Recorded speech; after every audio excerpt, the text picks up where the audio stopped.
Good evening and welcome to Ankeny High School site of tonight's CIML wrestling matchup as the Ankeny Hawks host the Johnston Dragons. I'm Trent Callen, joined this evening by Cody Goodwin from the Des Moines Register, as we will bring you 14 weight classes of action in a top 10 showdown between the Hawks and the Dragons. Well, Cody, as we get ready for this one, 5 ranked wrestlers at each of the lineups here from IA Wrestle, though one of them not slated to wrestle here tonight at 113 pounds, 9th ranked Reiner Stahlbaum. Not in the lineup here this evening, but should be a good one between two solid programs. Oh, absolutely. It stinks that we can't see another ranked wrestler, but it doesn't look like he's wrestled too much this year, so you wonder if he's maybe working through something and just trying to save most of his strength for maybe the postseason, which is going to be here before we know it. But yeah, no, like you said, 2 top 10 teams, still a bevy of ranked wrestlers, a handful of really good matchups here, especially the one at 138 between Ankeny's Caleb Rocchi and Johnston's James Edwards.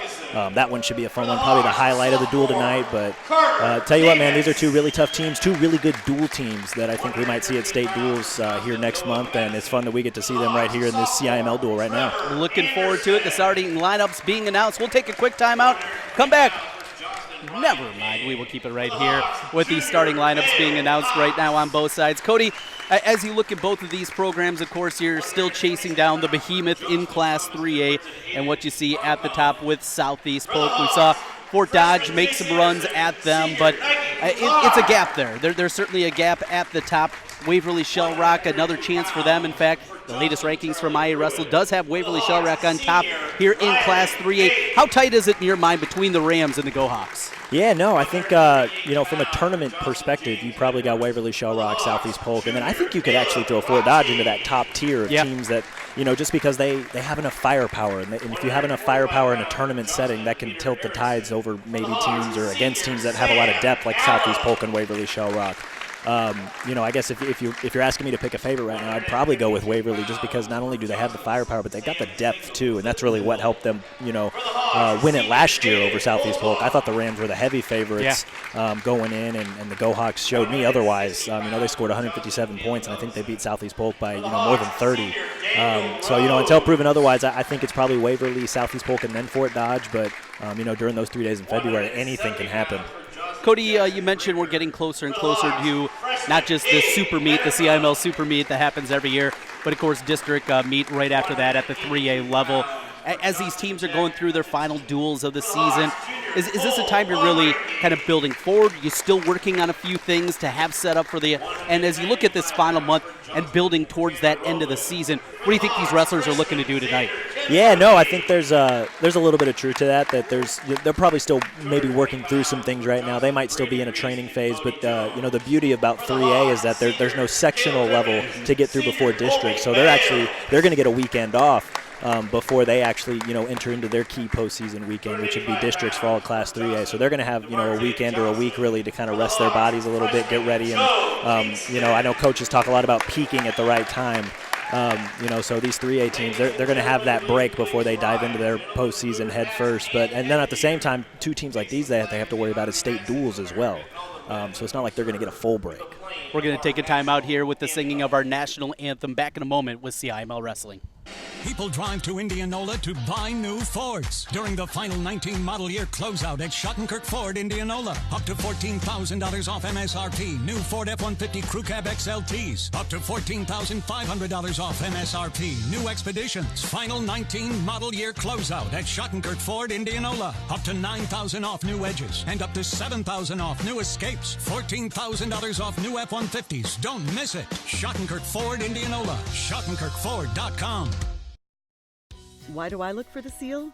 It's about trust. Whether I'm buying a car, hiring a contractor, finding a tax preparer, or an honest mechanic, the Better Business Bureau seal means this business meets high standards. When I see the seal, I know I'll get what I pay for. No more taking chances and no more worries. And I feel good about supporting local businesses. My life is so much easier knowing I can always trust BBB accredited businesses. It pays to look for the seal. See for yourself at bbb.org/Iowa. Hi, this is Chris from Fireplace Superstore. It's cold outside, and that means it's fireplace season. And you need one of the brand new Heat and Glow gas fireplace inserts. They're the perfect retrofit for that old wood-burning fireplace that you're not using. You get beautiful flames, you get heat, you get easy operation, and they're all brand new Heat and Glow gas fireplace inserts. Please come see us, Fireplace Superstore, 109th and Douglas in Urbandale. Welcome back to Ankeny as we get ready for CIML Wrestling on CISN. Trent Condon, Cody Goodwin here with you tonight. Cody, glad to have you aboard here as we look at this wrestling schedule coming up the rest of the way. We mentioned the lead up to the state tournament, of course, at Wells Fargo Arena. I talked about just for a moment with that CIML Super Conference tournament that happens every single year, just the depth of that. It feels like a mini state tournament even before you get to districts. Oh, 100%, because you get all these CIML schools in the same building, and that's kind of the fun of it, because the CIML has long been, a superpower, whether it's been, the favorites like Southeast Polk and Fort Dodge and, other teams that are maybe in that second tier, like in Ankeny and Ankeny Centennial, Johnston, teams like that. In a way, it is kind of like a state tournament in miniature, minus a couple of other teams. You'd like to see some other teams in there, but then that might take away, the luster of the state tournament. That's what makes that one so fun, because that's everybody there at once. Well, we mentioned our spotlight matchup here tonight at 138 pounds. It looks like that's where we're starting. We're going to start right there. It's number 1 versus number 2. Caleb Rocchi from Ankeny, 21-1 on the year. James Edwards, 16-1. And ranked number 2 from IA Wrestle as we get going. Johnston with the purple singlets. You have the gold from Ankeny here this evening. Ooh. And right away, oh, look at that from Edwards. Gets the takedown, had Rocchi there for a moment towards his back. A takedown and an early 2-0 lead. I really liked that from James Edward. Rocchi went in for a shot, and it looked like Edwards was ready for it because he was able to kind of hit a slide by and nearly took Rocchi to his back there. So within the first 20 seconds of the match, second-ranked James Edwards jumps out to a 2-0 lead over number 1 Caleb Rocchi. A couple of D1 wrestlers next season. Moving on. Well, I know Caleb Rocchi is only a junior, so he'll actually be back next year. But James Edwards is a senior, and I know his family. I know they follow the Iowa State wrestling team very closely, so I don't know if the future's in Ames or if he's got other plans. That's something I probably need to ask him. But yeah, definitely two of the more talented wrestlers in the state, not even just by rankings, but just by the credentials that they've had over the last few years. Quick escape from Rocchi, 2-1 as they go out of bounds. They'll restart with 1:06 remaining here in the first period. 2-1 lead for Edwards. Rocchi, one of the more well-known and more respected wrestlers here in the state of Iowa. What he's done, not just, of course, at the state level as they go out of bounds, but also at the national level and what he's done in some of those big tournaments. 100%. He's, depending on what ranking service you use, he's one of the best in the country at his age level, the 2021 recruiting class. So I know I know Iowa was very, very excited to land his commitment. That was earlier, before the season started. So this is a kid that, he was in the freestyle national finals a couple years ago. This is a kid that went to, the age-level world team trials and, came a couple matches shy of making a world team. But, yeah, this is a guy that's absolutely credentialed on the national level. Good quick inside move there, but was thwarted by Edwards now with the leg and gets the takedown on the edge. Caleb Rocchi. Well, it all started with that initial shot as he went inside. He saw the quickness, and even though Edwards was able to use good crossface there to keep it away, in the end, Rocchi just keeps working and gets that takedown. It was the second and third effort there that was really impressive because he didn't just give up on the edge there. Rocchi was able to kind of adjust, pick the leg up. You saw him bring it back in to allow him some more space, and then he was able to jump on him for the finish and what's now a 3-2 lead going into the second period. Trying to get the legs into the tilt, but going to run out of time, 3-2. After the opener here, a lot of good action as we start at 138 pounds. Top-ranked Caleb Rocchi and second-ranked James Edwards, Ankeny and Johnston. And our opener here, starting at the top, certainly like this, number 1 versus number 2. And hey, no better way to kick it off, right? Probably a feeling here, Johnston, if they can pull an upset here, you got to feel really good about their chances in the duel. Absolutely. This would be a big one just to build momentum as the duel went along. So, but this Johnston team's pretty stacked. They may only have a handful of ranked guys, but they've got a lot of guys that they wrestle hard, they wrestle tough, and they've had a lot of really, really good duel performances earlier this year. After the escape from Edwards, another quick takedown for Rocchi, and now his lead extends 5-3, 30 seconds gone by in the second period. The other thing to maybe keep in mind from this result is, not only does Ankeny want to win it, but, the way that it's going, at least so far, is that Rocchi's probably going to want to look for bonus points to help Ankeny out on that front, because not only do they want the win in the 3 points, but, he'd love it if they could, Ankeny would love it if Rocchi could get the major here or even more points, depending on what happens here these next 3 minutes. Working high there, trying to go underneath the head and get the turn. Now goes back to more traditional look, going back over the top. Long ride here, inside of a minute left in the second period. Edwards able to get to his backside, tried to go for the switch, ran out of room, and they go out of bounds with 52 seconds left.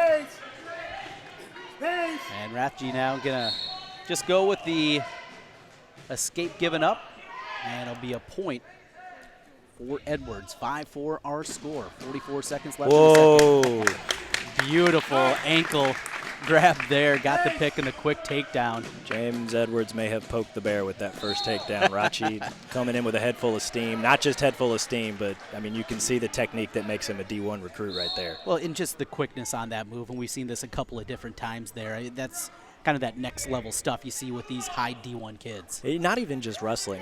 You see, D1 recruits in basketball, football, volleyball. They do everything better, but they also do everything quicker. And we're seeing that here with Rocchi in the second period.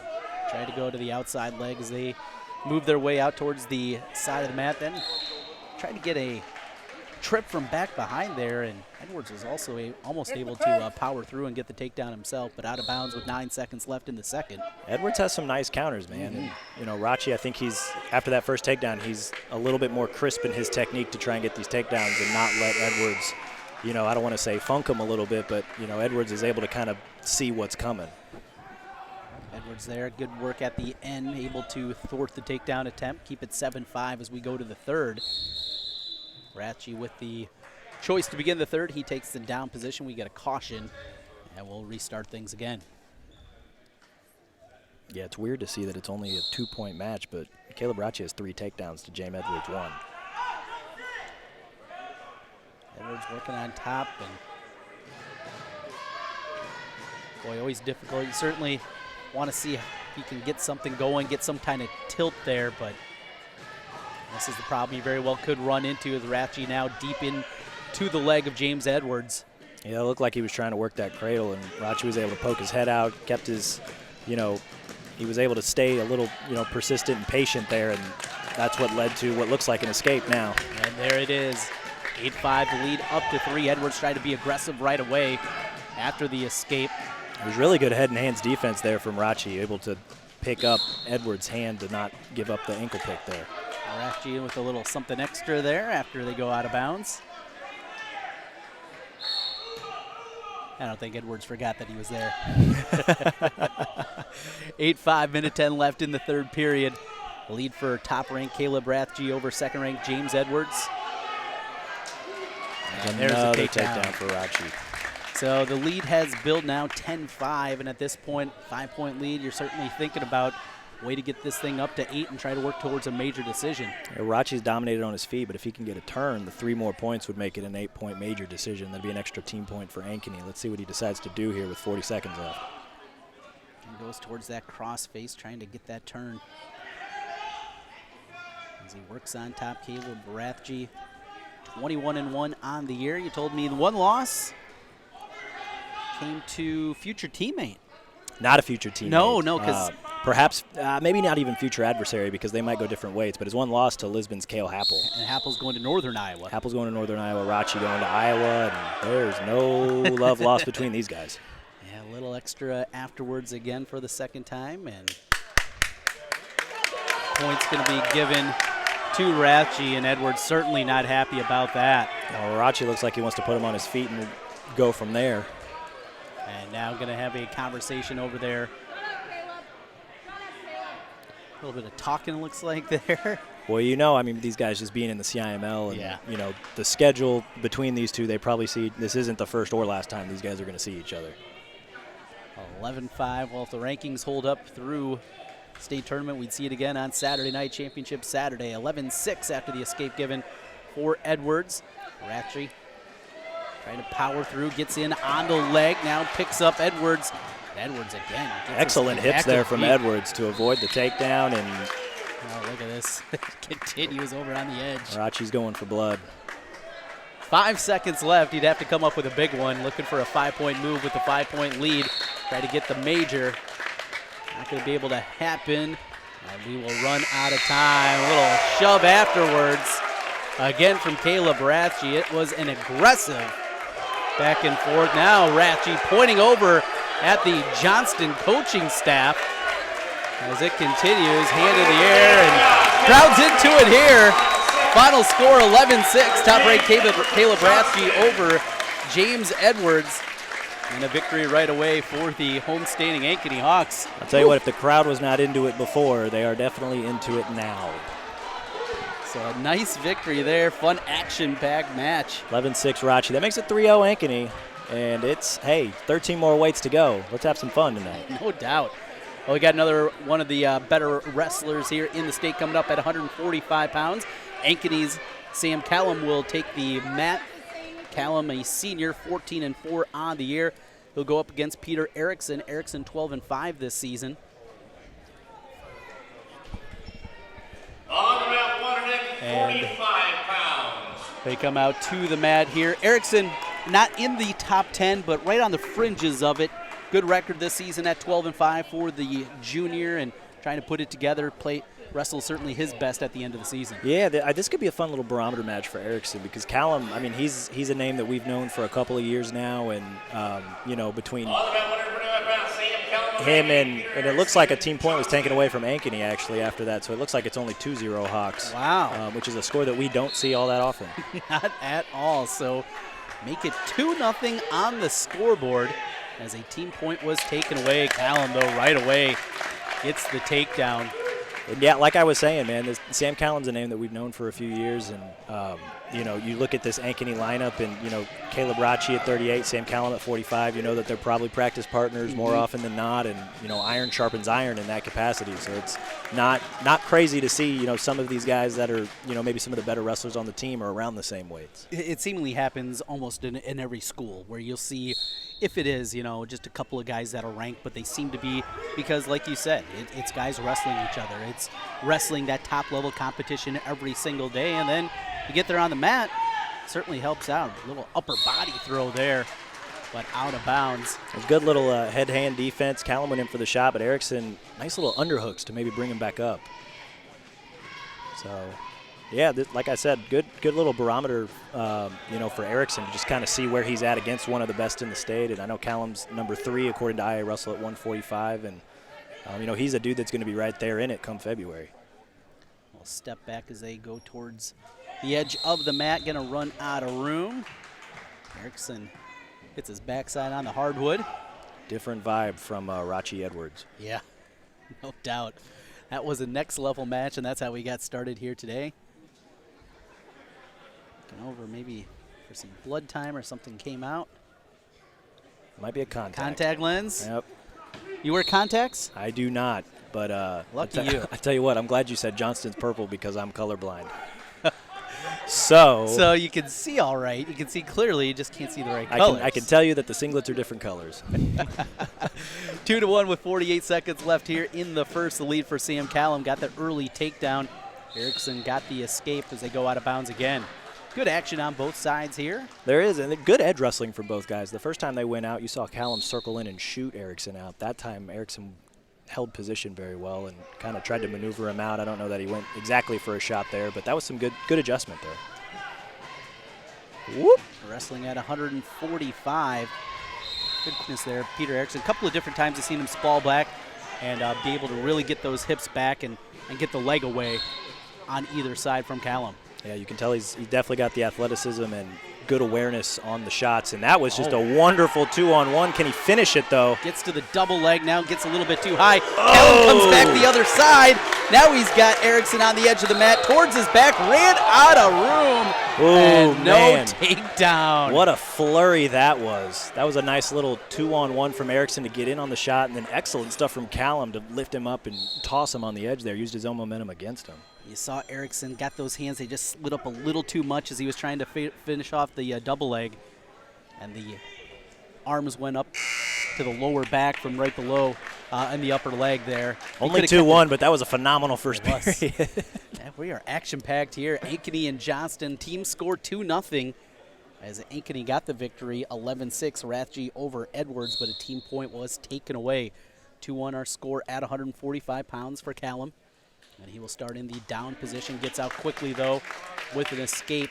Just took him 6 seconds to do that. Now, this period is going to be pivotal for both guys. If Callen can get another takedown, he could probably break it open a little bit, or if Erickson can get one of his own or keep it close and not surrender one at least, you know, that's going to give him a pretty good opportunity going into the third period. Throw by there, trying to come back on the single, out of bounds. 1:36 left in the second. Goes quick there. Thwarted though by Erickson. Oh, but the reshoot gets in deep and gets the takedown. That was excellent stuff, and it looks like he's working a half now to try and run him over. But that was a great snap there by Callen, and as soon as Erickson came back up, Callen was right in on the shot. That was some good stuff. Seen good quickness on both of these wrestlers on their feet. Certainly see the confidence on both sides as Callen now leads it 5-1 in the second. Halfway through the match, they wrestle 6 minutes. Same conversation we were having with Rocchi earlier. Just, you know, you're up 4 now, midway through the second period. Are you going to try and work return? Are you going to bring him back up to your feet and try and work takedowns? You've found success in neutral, and Ankeny's going to need those bonus points. So it'll be interesting to see what he decides to do here through the second and third period. Well, and we haven't seen a takedown yet from Erickson, but you can tell he is good on his feet, and I think maybe that's something that's playing in the mind of Callen right here, working a little bit longer than maybe he normally would to try to get that turn. Absolutely. Or at the very least, just wear Erickson out so that maybe you choose to go neutral more in the third period. That's an option as well. And working underneath, and you get somebody that's a good rider. You talk about taking your lungs out from underneath you. That certainly can happen. It's tough, man. You think of wrestling as mano-a-mano, but just the idea of not being able to get up out from underneath somebody else, that's tough. Going to get a stall call on top against Callen, so that is a warning there. 5-1, 14 seconds left. And is the official looking for a little bit more? I think he more wants to see the attempts to turn there. I'm not sure that Callen offered that up entirely. Off his feet for a moment. Callen, though, brings Erickson back to his feet. Down to 8 seconds left in the second. It's a nice ride from Callen. You see Erickson there kind of holding on to a little bit of that energy. Goes right back to the ankle and runs out of time. Always make that decision, you know, get in that 10-second range. Are you going to try to explode or realize, hey, I'm going to save it for the next, especially now with his choice here and he's going to take down. It'll be interesting to see how he reacts during the first 10, 15 seconds here. That'll tell us where his energy levels might be at, because that was a nice second period ride there from Callen after the takedown. 5-1 lead, Sam Callen ranked number 3 from IA Wrestle as we wrestle at 145 pounds. Ankeny and Johnston here in Ankeny, a 2-0 lead for the homestanding Hawks. He's got the bar arm. Can he get the tilt? Had it there for a moment, but rolled through. Comes back the other way. He's now getting freestyle, this would be a little different. Oh, dude, in freestyle, that's what, 4 points right there? Freestyle's the Olympic discipline for those who don't know. A lot of people like the freestyle, a lot more action that happens there considered in comparison to folk style that we wrestle here at the high school level. Where do you stand? I love freestyle. I think there's, you know, there are things to like about both of them, but I guess if I had to pick one, it'd probably be freestyle, because in a situation like this, the ref would bring them back to their feet and force them to wrestle, because that's the primary difference, I think, is that freestyle encourages more action more frequently. And I think that's an easy way for people to kind of draw in and, you know, really, really enjoy the sport. Callen had that arm for a moment, the left arm of Erickson, not able to get anything there. Now works the ride back to the right side. He's trying like heck to try and get this tilt. He's been working towards it in a hard ride in the second. Erickson, we'll see if he's got anything left, any kind of flurry here. As we wrestle at 145 pounds, third-ranked Sam Callen. Might be a little tough to wrap something up like that on the edge, but he does have a bar. Let's see if he can pull him back in. 20 seconds left. As we go out to the edge, as he's trying to pull him back to the middle, there's a stall warning. against Erickson. That's the first of the match for him. Might be a little too late. Inside of 5 seconds remaining, and that'll do it. So the second straight victory to open up the meet here as Ankeny takes this one 5-1. Sam Callen with the victory. He runs his record to 15-4 on the season. Peter Erickson falls to 12-6 on the year. Nice win there for Callen, and boy, saw a lot of activity early in that. Both wrestlers on their feet, but we didn't get to see them on their feet after that first period. I was a little shocked that we didn't see that after, 20, 30 seconds in the third period, because Callen, while it was kind of neutral, so to speak, he did find success scoring takedowns and not so much scoring turns, and I think that could have been a bonus point opportunity there for Ankeny that went for naught. 152 pounds, Ankeny, Caden Coltoff wrestling, a senior, 12-9 on the year against a freshman from Johnston. That is Sam Zindel. Zindel 11-6. So a couple of guys out there trying to find their footing, build some momentum going into certainly when we get to district wrestling. And this is a pivotal match for this duel specifically, because this could be one that's kind of a toss-up, so to speak. So can Ankeny continue to ride this strong start, or can Johnston finally get on the board here? Wrestlers on their feet, 40 seconds gone by in the first period. That was a pretty shot. Back down to the ankle, now moves up towards the knee, picks it up, trying to get that trip from back behind, and there's the takedown for Johnston, Sam Zindel. That was an excellent finish there. He went down to the ankle, just like you said, and then was able to pick it up and was very patient with that. He didn't get rattled or anything. Zindel, a freshman wrestling at 152 pounds. I'm always so impressed when you see freshmen wrestling at the 3A level and doing it, not so much at the lower weights where you see a lot of those younger guys. But when you're wrestling at middleweight, I mean, it's baptism by fire. A little bit, yeah. And, we're starting to see a little bit more of it. I know last year, and this was in Class 1A, not 3A, we saw, from Don Bosco, the Tenold twins. They were wrestling in the middle to heavier weights. And there's actually another superstar freshman on the other side of the state, Linmar, Tate Nakaborn. He's number 1 ranked at 160 right now, and he's just a freshman. He's looked very, very impressive. And, last I checked, he hadn't given up a takedown yet this season through 20-some matches. So we're starting to see a little more and more of it. You can see it there with Zindel scoring a second takedown to go up 4-1. Some of these younger guys at this heavier weights, they're coming in more ready to go at the high school level. Yeah, you certainly got to equate that a lot just to the depth of wrestling that these guys go through during the summertime, during the off season.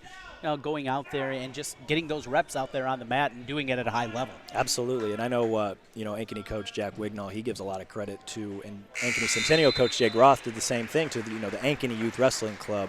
Mm-hmm. It feeds both high schools, and those guys get a lot of matches. They get a lot of mat time, and they get to the high school level, and they don't wrestle like freshmen. They wrestle like juniors and seniors. They jump in and they're ready to go, and that kind of speaks to the growth of those two programs. And I know Johnston's got a phenomenal youth program as well that feeds their high school, and clearly you can tell it's working here. We got a freshman who's up 4-2 now midway or at the start of the second period. A couple of takedowns for freshman Sam Zindel. And wrestling on his feet again, looking for another. Coltoff on the other side, 12-9 on this season. A senior as they go out of bounds. We'll start again with 1:41 to go. Square back up at the circle. Hand fighting up top. It's a good shot, but Coltoff looked like he was ready for that one. He loves that sweep or that low-level single. Pushing their way out on the edge. There was an attempt. Zindel able to come back. That was beautiful. Can he get him down to his knees? Trying to. There it is.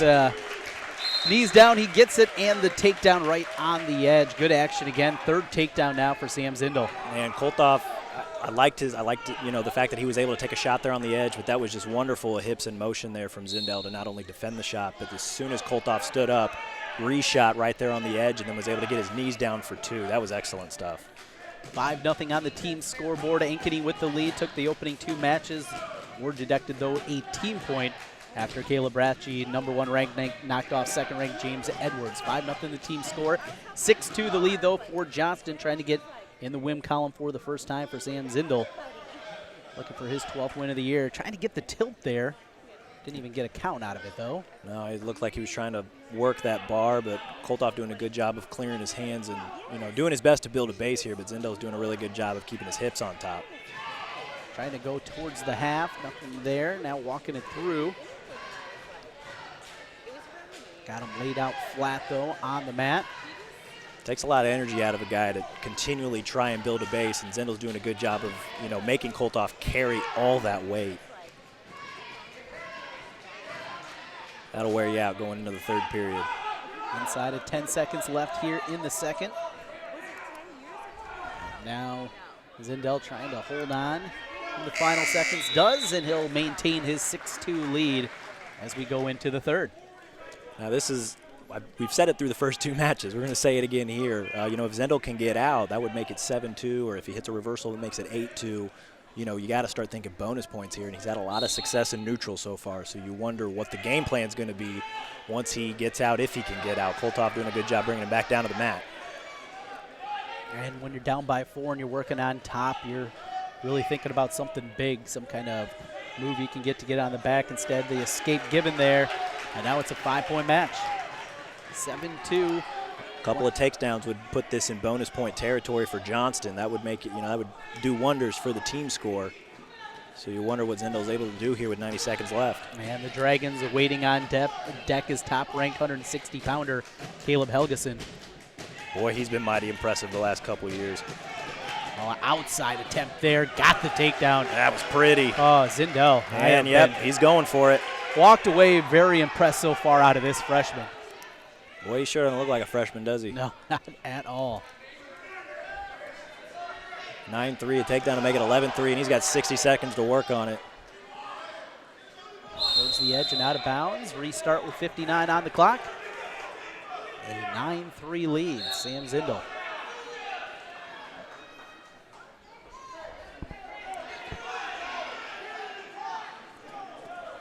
Bait a little bit of time maybe there, and then comes back with the attempt. Got extended. Kolthoff, oh, that was just good persistence. Looked like Kolthoff had him extended. Zindel just kept going. So a little bit of power there from the youngster, too. A little bit. He looks like he's got some beef on those legs. Yep. 11-3 is 8 points. That's a major if this holds. Well, and now, this late in the match, can you ride out for 39 seconds?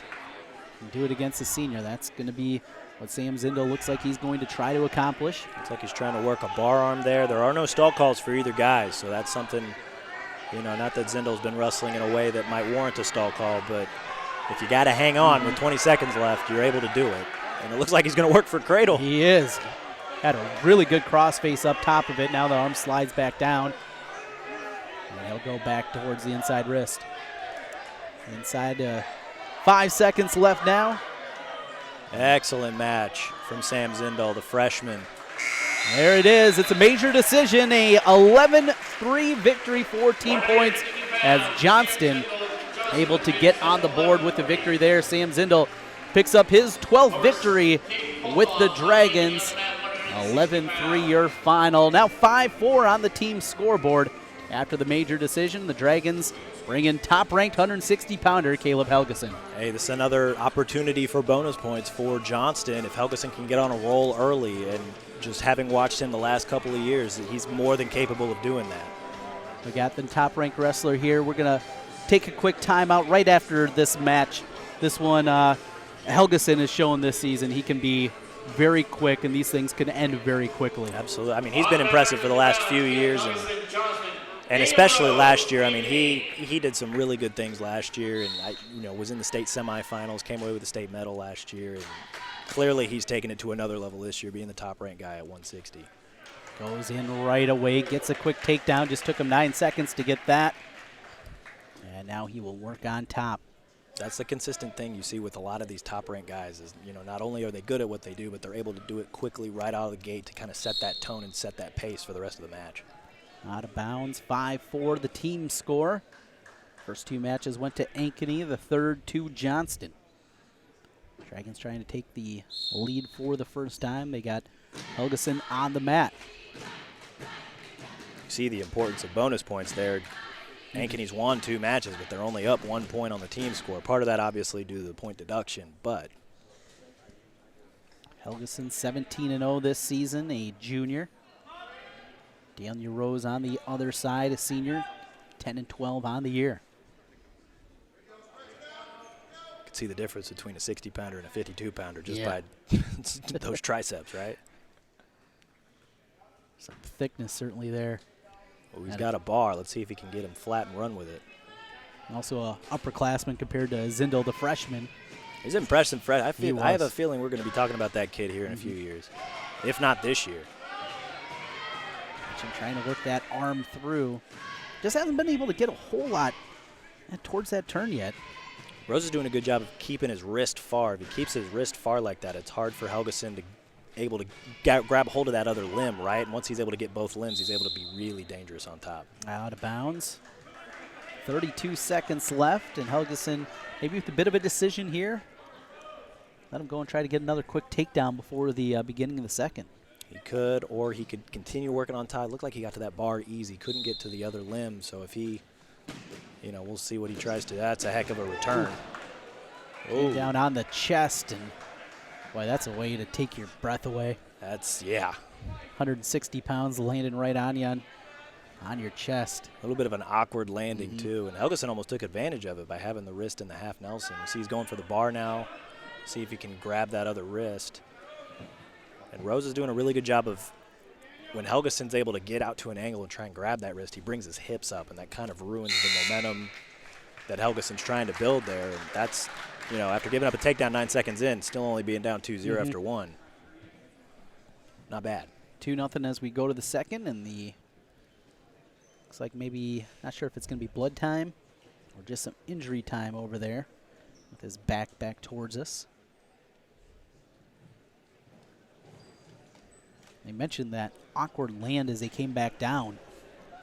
It did look tough because he kind of came down on top of his chest. So that's not, there's no natural way to land on a mat, but that's definitely not natural. It's a lot of knots.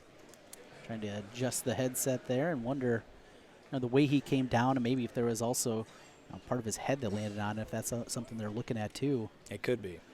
Possible concussion. As the conversation continues, looks to be okay. And we're ready to roll here in the second. 2 minutes put back on the clock. Helgesen with the choice will take down. And we'll see for the first time Daniel Rose working on top. Helgesen quickly gets up to his feet, turns to face, and gets the escape. He's out in 5 seconds. Just fundamentally sound there, too, from Helgesen. Helgesen now a junior, inside single. That was a beautiful setup right there. Spins around, gets the 2, and a 5-0 lead for Helgesen. Helgesen did a great job there because Rose had the wrist, and he was able to use that against him to set up his shot. And now it looks like Helgesen might try and play takedowns to wear him out a little bit. And he goes right back into that single turn through. Rose able to roll through it, though. Gives up the takedown, but out of bounds. And Rose looks to be dinged again. Good. Trainer going to come over. I don't like this. No.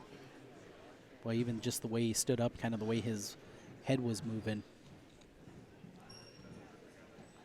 Wonder about that as the conversation continues.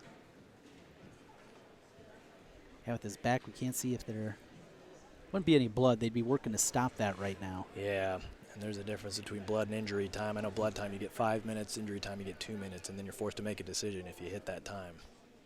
And probably got to be getting pretty close to that right now. I would imagine so. 160 pounds. It's a 7-1 lead for Caleb Helgesen over Daniel Rose. Rose, though, yeah, they're looks like they're checking his eyes, yeah. That's, you hate to see that. Absolutely, and concussions in wrestling. They're not talked about a lot, yeah, but they do happen. It is, and especially at the college level, they've taken extra steps and extra precaution to try and, protect the athletes, and, they're trying. That's trickling down to the high school level too, because you see awkward landings like that sometimes, right. And wrestling's not the sport that you often associate concussions with, but the constant head banging and even the funky landings like we just saw, they happen, and they need to be, you got to treat them appropriately and take all the extra precautions, because we're talking about 14, 15, 16, 17, 18-year-old kids. Right. 122 left. And looks like we're probably going to get close to that decision of this. Could be an injury default. And it is. And it looks like they're going to call it. Yep. Here's hoping Daniel Rose is okay. Absolutely. Tough one there. It'll be 16 points for Johnston. We'll get a quick timeout. Coming back with 170 pounds next on CISN. We might not always know what the day will bring, but some things are certain. The sun will rise and your lights will go on. That's because at MidAmerican Energy, we're obsessively, relentlessly committed to providing you energy when and where you need it, to connecting with you and keeping our communities safe and strong. Because the most important thing we put our energy into is you. We're obsessively, relentlessly at your service. We move to 170 pounds here on CISN. It'll be Johnston wrestler Jackson Brinker, a sophomore, against Cade Benefiel, a freshman for the Ankeny Hawks. Glad to have you aboard with us. And right away, Brinker comes out, gets the takedown, and looking for more. Had it there for a moment, didn't get the 2 count, though, to get back points, but a quick takedown out of the sophomore. That was good awareness there from Brinker, not only to get the takedown, but he hung onto the arm, and as Benefiel kind of, rolled to his back, he was able to pop his head up and grab it. He wasn't able to get back points out of it, but just the awareness to know that that's there to capitalize. And potentially dangerous is the call there, watching on that knee. I tell you what, man, we are at a pivotal point in the duel. 170, 82, 95, 220 in heavyweight. A lot of these matches could go either way, depending on, which way some of these matches roll, and that could be absolutely pivotal in deciding how this duel unfolds. Brinker's put together a really nice season here as a sophomore at 170 pounds, 14-3 record on the year. Looking for the tilt. Oh, he's looking for the half, and that's tight. Oh, got it. Whoa! Back on the backside. And now Ankeny's Benefiel able to get the reversal, and he's got Brinker in trouble trying to squeeze it back. Now Brinker comes out towards the leg, trying to hold on for dear life. A flurry of activity, and 3 back points back the other way. That was a thing of beauty, and that was just, honestly, that was just pure athleticism for Benefiel. He looked like he was about to get rolled over to his back, and then reversal, was able to hold Brinker there. It went from 2-1 to 6-2 in a blink. Wow. There's an escape at 6-3. 30 seconds left in the first. Fun flurry there. That's the kind of thing that can just build confidence and change matches in a flash, and you can see it there with Benefiel getting in on a shot, and let's see if he can finish. Yeah, that's a shot that certainly didn't look like he was going to make right away when this match started, and crazy. I mean, analytical minds will say that momentum doesn't matter, but it's in a sports, thing. yeah, absolutely. It's a thing. There is no doubt. Just because you can't measure it in a statistical model doesn't mean it doesn't exist. Takedown at the end for Brinker, 6-5. Well, let's get 11 points each period. What do you say? Hey, man, sign me up. But I tell you what, man, that last takedown for Brinker, that's huge, because not only was he able to come back after giving up the reversal and nearly getting pinned, but, he's right back in it now. 6-5 sounds a lot better than 6-3. I know that sounds obvious, but I tell you, on the mat, that means a lot. Brinker takes the down position as we begin the second period. 6-5, again, that score. Lead for Cade Benefiel. Freshman versus sophomore at 170 he's headhunting. pounds. This could get funky. Now trying to lean back into it. Oh, man, Can he get control? He does. Oh, he's going for a cradle. 2 points were awarded. He got this reversal. On the reversal. So a lead back the other way for Jackson Brinker. Said things are going to get funky right when you reach back for that head. Well, I'll tell you what, man, Benefiel, he was working and he got a little high, and Brinker could sense it, and he went headhunting, as some of us call it. And tell you what, it paid off there, because he about put him on his back. He did put him on his back and tried to go for the cradle, and instead it's just a reversal. Now he's got the lead, 7-6. See, that takedown at the end of the first was crucial on a lot of levels. Is he going to try to put that leg in there? He did for a moment, but good switch from Benefiel, able to thwart that for a moment. 7-6 lead for Jackson Brinker. And we get a potentially dangerous call. This is the second potentially dangerous call. That makes it 7-7. Got to figure that's something more experienced type of thing. Young guy there, just working outside of the parameters. Seems like it, yeah. Just kind of, maybe just getting caught up in the heat of the moment. And, trying one thing, but it results in another, and then bang. And we're going to get some injury time. Taking a look over 14 points in a little over 3 minutes. I will take that every time. Get the action there. Something up on the leg. Got to assume that's probably blood. I'm thinking that's what it was. Also getting some coaching over there on the far side of the mat. Assistant coach Austin Anderson. There's head coach Jack Wignall. Some advice there as well. Big coaching staffs for both of these teams.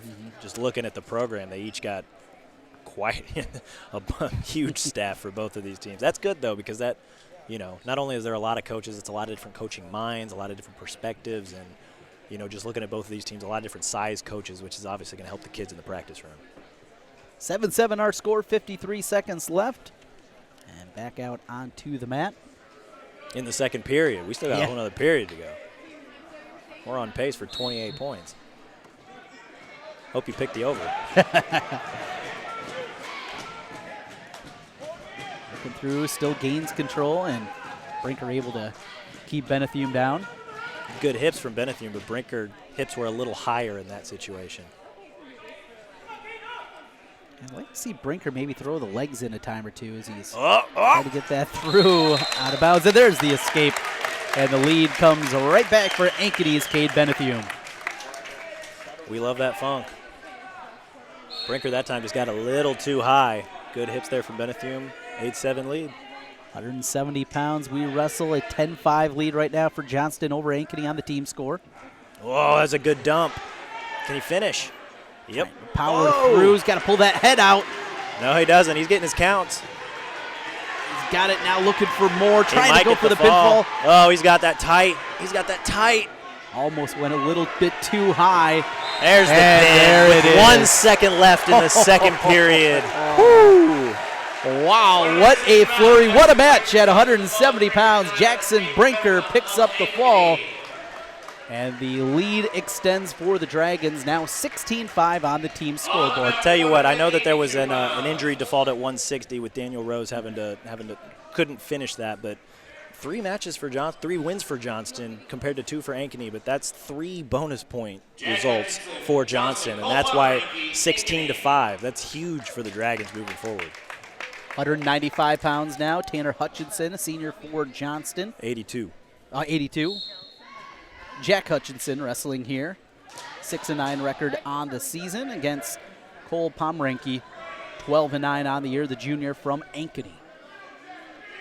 Right away, Hutchinson able to get in on the leg, but Ankeny's Pomrenke able to get away. Now he's working towards a takedown and gets it. Just a quick turn of events there.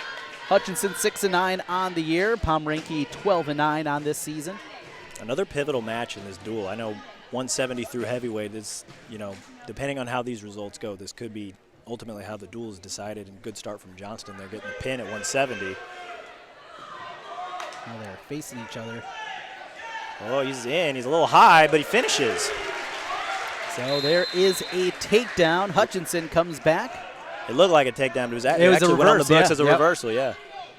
Yeah, came back around, control never given up, and he came through and gets the reversal. 2-2 on the scoreboard.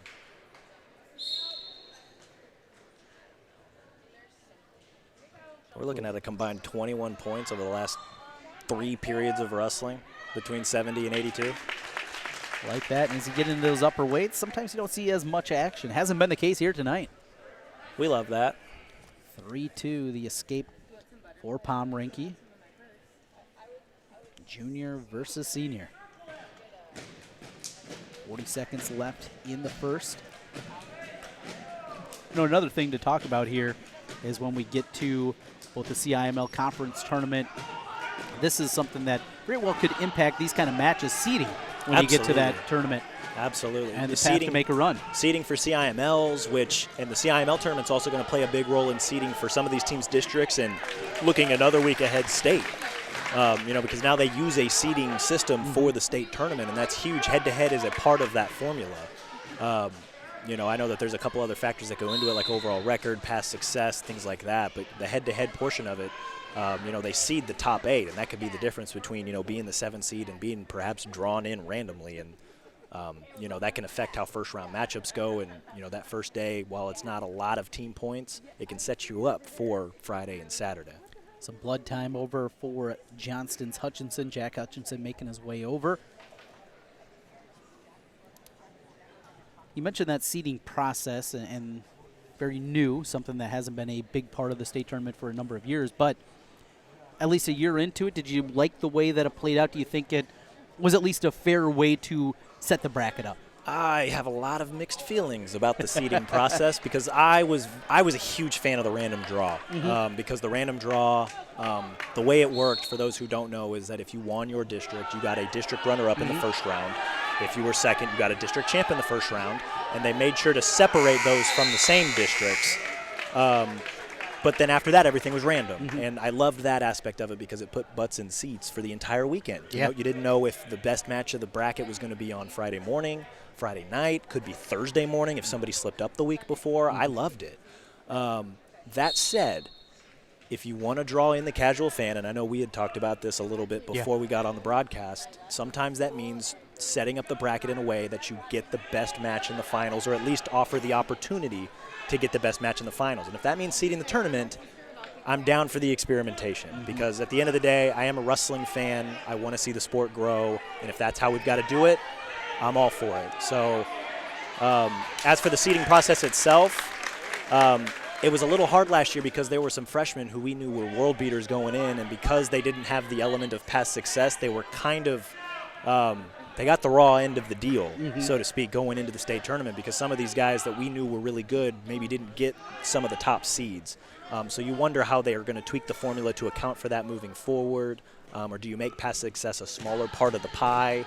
That was really my only qualm with it. Otherwise, I thought they did a really good job with it last year. I thought that, all these seeds, I thought they got it mostly right.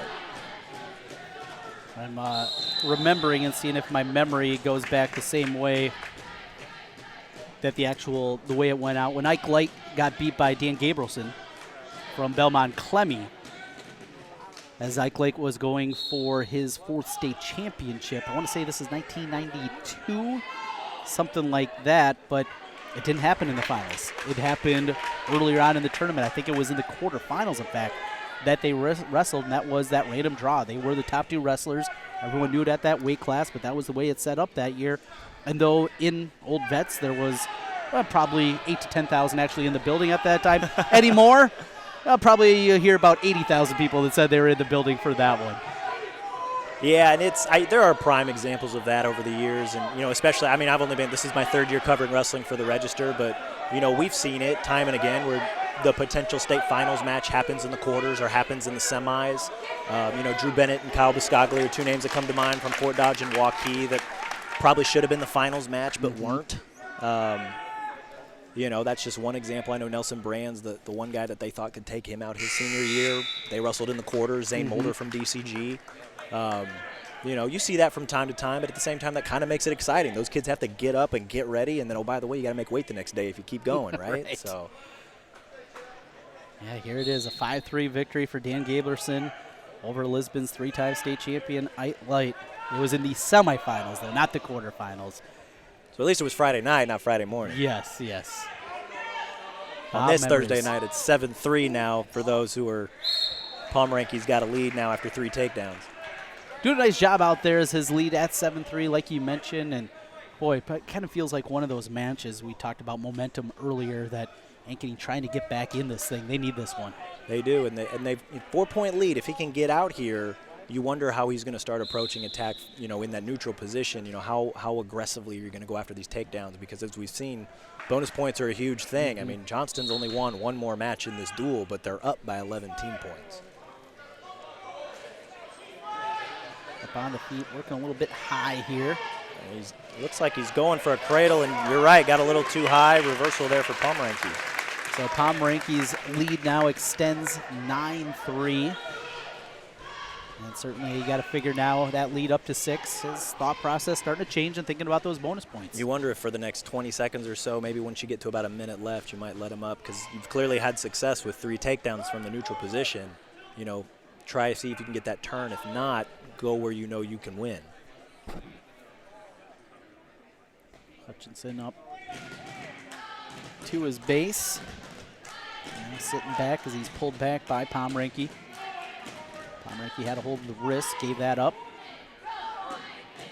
And working underneath. Now comes back to the left side wrist.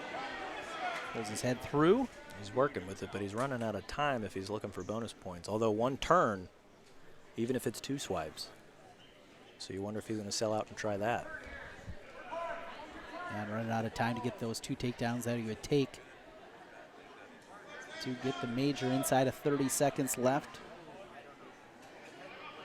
Hutchinson takes a peek up at the scoreboard, looking at the time.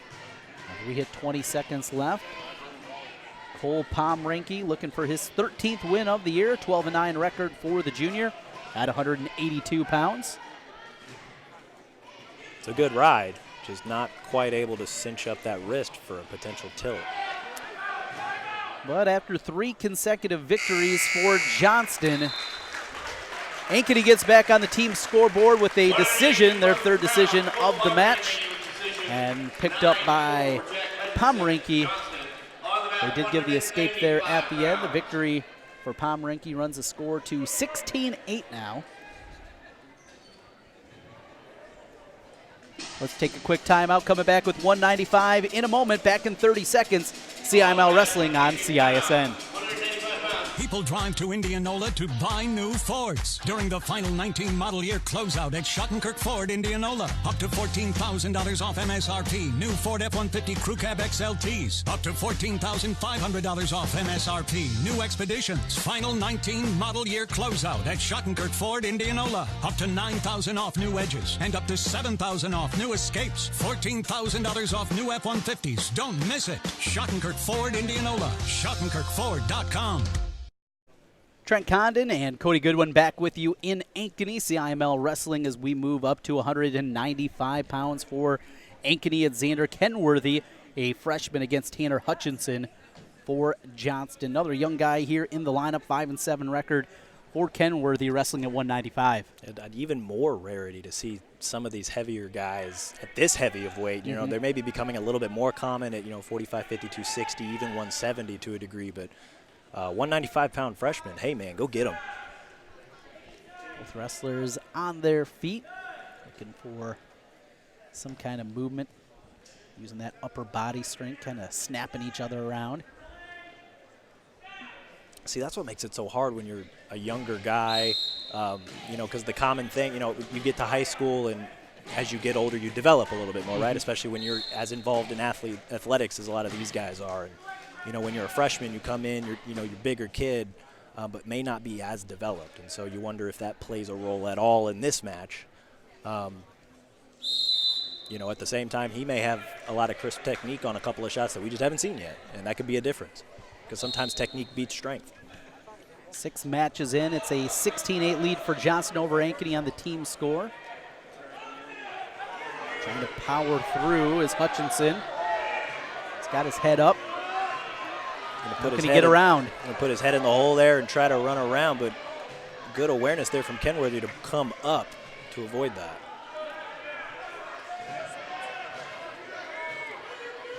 Both the heads is down.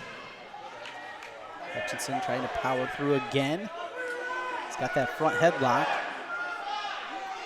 He's going to come around. Not going to have much room and out of bounds. Kenworthy did a good job grabbing the leg. What Hutchinson wants to do in that situation is try and put all of Kenworthy's weight on his hips, and so that doesn't allow him to maybe spring forward, and so he's able to spin around a little quicker. He's been struggling with that the last couple times. 1 period down here at 195 pounds. No score with Tanner Hutchinson from Johnston and Xander Kenworthy for Ankeny. Where did all the points go?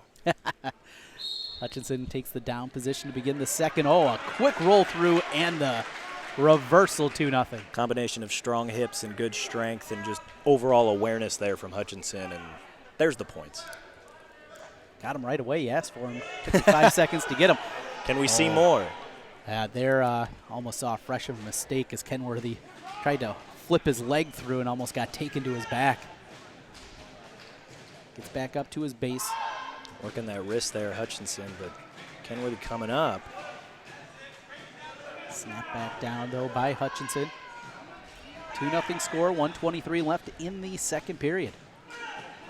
And Stays in on that leg. Ooh. Trying to come back at it was Kenworthy.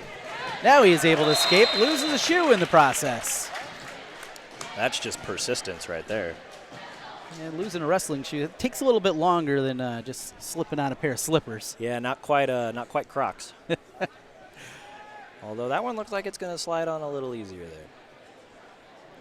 The key to pretty good top wrestling, and Hutchinson flashed a little bit of this, not so much in that last sequence, is controlling the hips and controlling the wrist. If you can control one or the other, you can do a pretty decent job of keeping your opponent down. If you can control both, that's when you start looking at turns. In that particular situation, Hutchinson looked like he was controlling the wrist, and he got a little bit high there. Kenworthy was able to bring his hips up, come out, and escape. And in the process of coming out, Hutchinson let go of the wrist, and so that's what kind of led to that sequence a little bit. That was a good shot, though. Yes. He just went and grabbed the leg. Now Hutchinson trying to bring him back, giving himself a little bit more room, and gets the takedown. Well done all around there for Tanner Hutchinson. That was excellent. He picked up the leg, and then he was patient. He didn't rush it. And so that was, we saw that in some of the earlier matches where they pick up a leg, and sometimes some guys want to rush it and just, oh, my gosh, I got the leg. What do I do with it now? He picked it up. He was very calm about it, and that was a really nice finish there for the 2 points. And what was once 0-0 is now 4-1. You mentioned patience. That's got to be one of the more difficult things to have on a wrestling mat. It is, especially when you get to some of the level of these guys like a Caleb Rocchi, like a Trevor Anderson, who we're going to see later, like a Caleb Helgesen, James Edwards. You get so accustomed to hitting things so fast that sometimes when you pick things up, you just immediately know what you want to do with it. But when it comes to patience, like picking up that leg right there, he could have done a number of things with it, but he kind of picked it up. I don't want to say he surveyed his options a little bit, but he was able to kind of feel the situation out and pick the correct finish as opposed to rushing a wrong one. And that's key when it comes to finishing on the edge like that and, just all-around wrestling technique. Tanner Hutchinson, he'll take a 4-1 lead into the third with that takedown late in the second period, 195 pounds. Now the choice for the freshman, Xander Kenworthy of Ankeny. He'll take the down position, try to get an escape, and then a takedown to tie it up. Got a little bit of work to do, but he's shown that he at least has the energy levels to try this. Let's see what Hutchinson can do on top. He working the wrist really well in that second period, and Kenworthy's going to give him a fight. Got him flattened out for a moment. Back to that wrist, as you mentioned. Back to the ankle for a moment, now working back up front. He's doing a lot better job this time of staying back on Kenworthy's hips. It's kind of forcing Kenworthy to carry the weight a little bit more. That's going to wear him out as this third period goes along. He's going for a cradle. Trying to get it on the backside, get that arm through and underneath that head to lock it up. Now he's getting a little bit tighter, almost there for a moment. There's good awareness there by Hutchinson to reset, come back to the hips, and attack the ankle. It's a good ride. Now he's going in with the half. Snap through, though. Good pull away for Kenworthy. This is a prime example of a wrestler making adjustments. He got a little too high on that escape in the second period for when Kenworthy was able to get up and out. This time, he's staying back, controlling the hips, and that's what's keeping Kenworthy down. Inside of a minute now in the third. In fact, inside of 50 seconds as the lead remains 4-1 for Tanner Hutchinson. Tell you what, if high school wrestling had riding time, we'd have a couple of riding time points in this duel. Would you like to see that at the high school level? No, I hate it. Hate it. I don't even want to see it at the college level because I just don't think it encourages action on top because you're basically telling the top guy, there's an escape there for Kenworthy. Did he just lose a mouthpiece? Yeah, it looked like it. Okay. Hope that was a mouthpiece. Yeah, the riding time at the college level, it doesn't encourage turns because you're basically telling a guy, hey, if you ride for a minute, you get a point. Yeah. So it doesn't encourage turns, it encourages control, and there's a difference. 4-2, 15 seconds left. Xander Kenworthy, the freshman from Ankeny, needs a takedown. 10 seconds to go. Gotta hurry. He might be a little gassed. Yeah. That was a pretty tough ride there from Hutchinson in the second and third period. Hutchinson backs away. There's a stall call. Not going to matter. 4-2 the final as Tanner Hutchinson gets the victory for the Johnston Dragons. Their lead extends to 19-8. We'll take a 30-second timeout. As we come back, Johnston leads it 19-8 over Ankeny as we come back on CISN. Moms typically get to make a majority of the healthcare decisions for their family. That can be a lot of pressure, but not for me, because I know the choice is ours.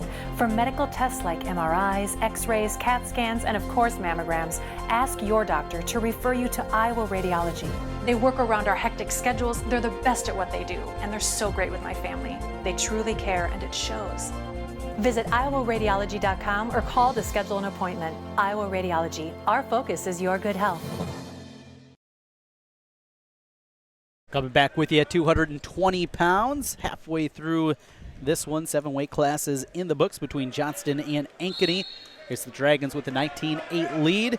At 220 pounds, it'll be Brady Reese for the Dragons against Crimmins from Ankeny. A couple of seniors here. Crimmins 0-3 record at the varsity level this year. The senior, Brady Reese, 8-8.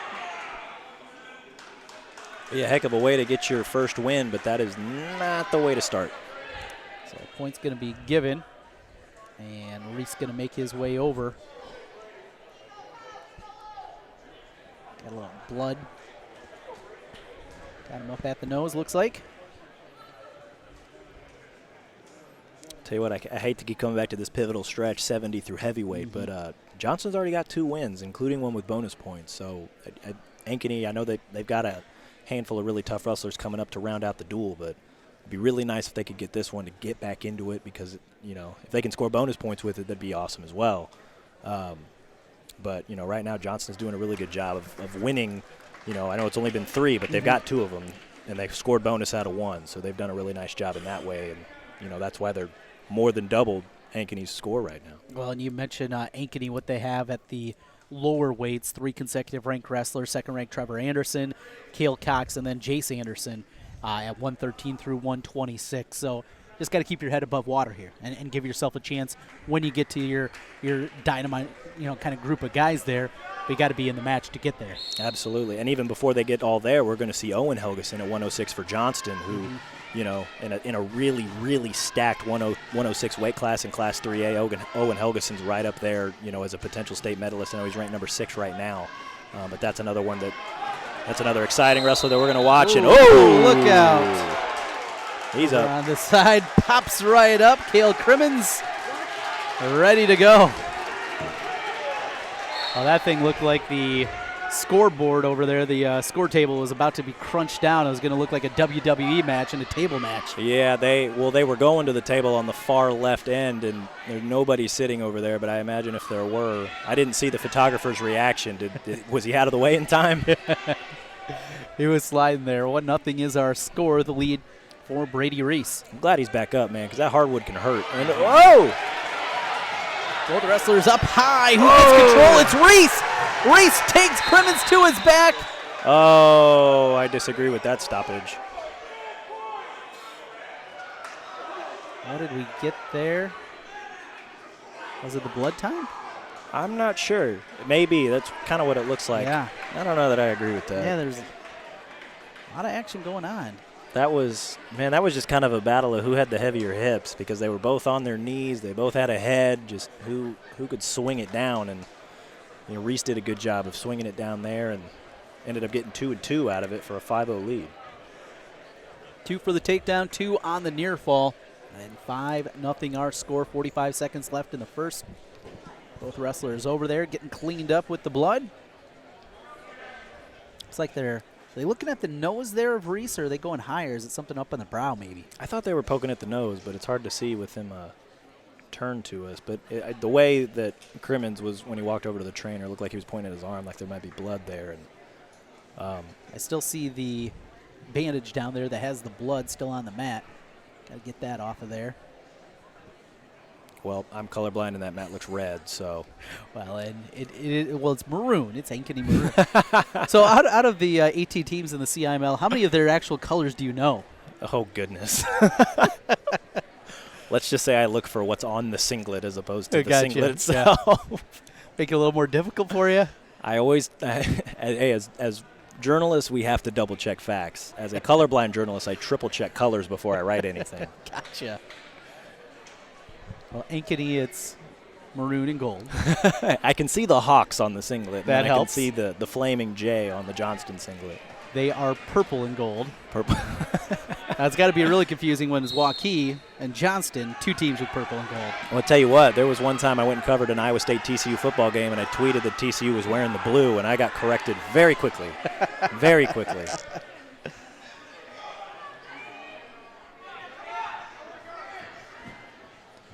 a nice little ride here by Reese to start. 25 seconds left in the first, a 5-0 lead for Brady Reese. Senior trying to ride things out. Looking for a turn. Doing a good job controlling the wrist there. He just might run out of room. Now comes back on the other side.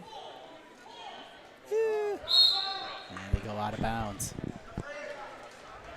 It's a good little ride, though. So 3 seconds left here, 220 pounds in the first period. Good effort from Crimmins, but a little bit better from Reese. Hold on, and decision for Crimmins. He'll defer towards till the third. Reese will take the down spot for the first time.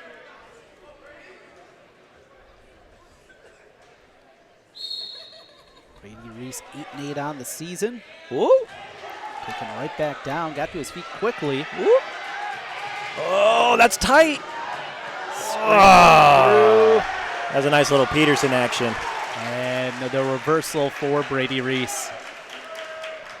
Tell you what, that was an excellent stand-up technique from Reese, and then just Crimmins using his natural strength, and there's Reese with the pin. Wow, Brady Reese gets the pinfall, and another 6 points in the team score for the Johnston Dragons, 25-8 after the pin for Brady Reese. We go up to heavyweight, and it'll be Joe Kingston for Ankeny against DeMarte Johnson for Johnston. That's not confusing. Not at all. Kingston, a freshman, wrestling a heavyweight for Ankeny. Again, it's weird that we were saying that freshman wrestling heavier weights is a little bit rare, but heavyweight freshman's not super rare because you're probably looking at a football player that's coming out to wrestle. Or a guy that loves to go upper body. Holy smokes. And both these guys big throw right away. Coming back through. Oh! Good action here at heavyweight right away. More of that. Oh, that. Uh-oh. Who can get control? Where are the hips at? Oh! Back through the other way. It's for Kingston. That one was just a battle of hips. I'll tell you what, Johnson had a nice little headlock position there, but he couldn't step in front to throw it fully. Kingston was able to kind of sag his hips a little bit and take advantage of that situation. All that and 2 points. Didn't get any near fall points. Had Johnson on his back just for a moment. Johnson trying to scoot away. Good for a moment, but that's some good mobility from a big man. Now he's trying to lean back into him as Johnson. This is funky. What do we got here? He's looking back towards the backside, now trying to pull his way through. He's going to try to come out the backside and get at least the escape. Kingston holding on for dear life to that leg. Well, they're both hanging onto a leg now. You normally don't see this with heavyweights. Now! Oh, Johnson's coming up. If he brings his hips up and out, he can get the reversal for 2 and potentially put Kingston on his back. Let's see what happens. Still 35 seconds left, and reversal for DeMarte Johnson. Now back to the ankle. The other way is Kingston. He picks his head up and grabs the other ankle. He's got to get through. There's and the he 2. Does. Up, and he's going to put him on his back. Way. And Kingston's got him in trouble. 20 seconds left. He got it. He got 3. So there we go. So a 5-point move. Back and forth we go with Joe Kingston and DeMarte Johnson. I can't wait for the second act. That was a lot of fun. 5 seconds remaining in the first period, and there it is. You love to see kids who just aren't afraid to go out there and just throw it and see what happens. Johnston looking to take the down spot here. DeMarte Johnson from Johnston Jr., 5-3 record. I'll tell you what, man, Joe Kingston's a big kid for a freshman. I wonder if he's an offensive lineman. And right back to the ankle. Johnson kind of throwing his arms up there for a moment. He's got the wrist. Trying to walk it through.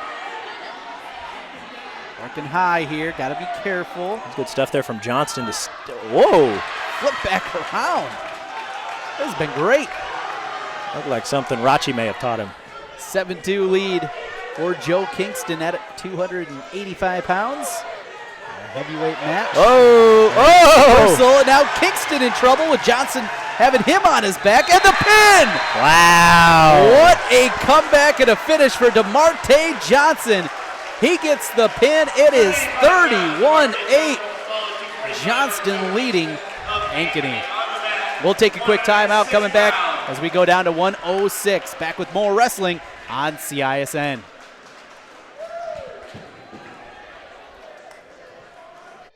Every month or so, there's another story in the media about when and how often we need to get our mammograms. Kind of confusing. When this happens, I like to consult with experts. So I called Iowa Radiology. They recommend women get an annual mammogram starting at age 40. They know that it's the best way to detect cancers early and save lives. And that's good enough for me. Visit iowaradiology.com or call to schedule your mammogram. Iowa Radiology, our focus is your good health.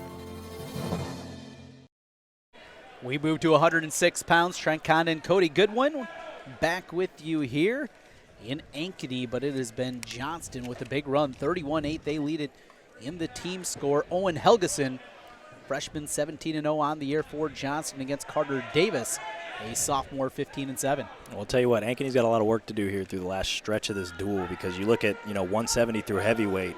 Johnston got a pin. Johnston got 3 pins actually. So that's right there, 18 team points, and Ankeny only has 8.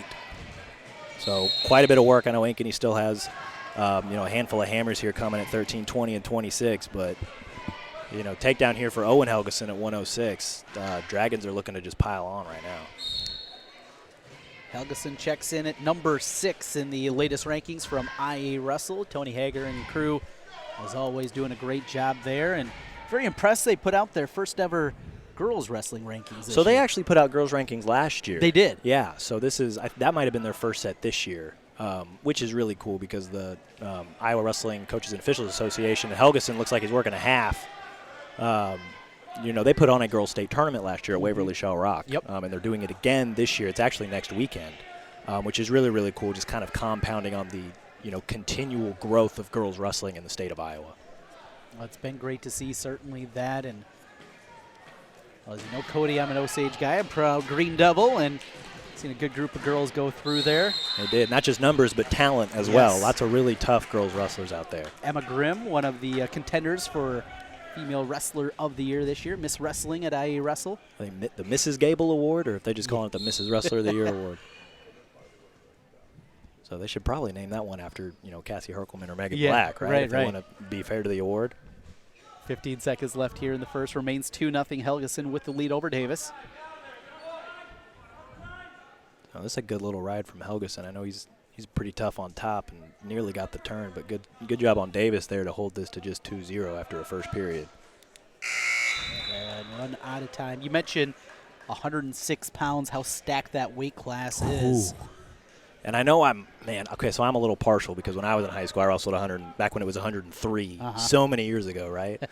But I tell you what, man, I always pay a little bit more attention to it, but especially this year, and especially just in the state of Iowa, there's we talk about Owen Helgesen and a bunch of other really tough 106-pounders around the state, but this year in Class 3A specifically, there's 3 wrestlers who are ranked nationally at 106. So there's Nate Jesseroga from Southeast Polk, very, very tough, ranked 19th nationally. Ryder Block from Waverly Shell Rock, who's ranked 20th.